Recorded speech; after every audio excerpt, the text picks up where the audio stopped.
Здравейте, приятели! В днешното видео ще правя видео как познавам някакви различни известни логото на приложения за 3 секунди. И когато сгреша някое лого, което ми се показва, видеото приключва. Да започваме. И добре, приятели, сега първото лого, което ще видим, ще е YouTube. Окей. Това го познах много бързо и също е много яко, защото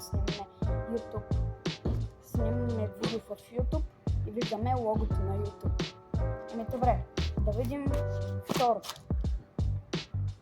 Това как беше? WhatsApp. Да. Това беше мъничко трудно, но голяма работа. Да започваме с третото. Това е Facebook. И това беше елементарно. Може би по-възрастните хора използват това приложение. Да започваме с лого номер 4. Това е Google. И това беше лесно, но това наистина си е доста известно приложение. Да започваме с пето лого, което е Instagram. Instagram ли беше това? Да. Това го познах. За мен това беше мънинко по-трудно, но добре.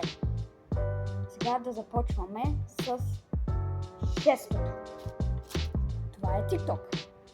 Това пък наистина си беше лесно. Да започваме с седмото, което е Microsoft Edge. Сгреших. Кое може да бъде? Нещо като Microsoft Edge, което Windows. То Microsoft Edge и Windows много се приличат. Сгреших това лого, тъй че свършва до тук видеото. Благодаря ви, че изгледахте видеото. Абонирайте се на канала с камбанка и палец нагоре за още такива яки видеа. И от мен, чао!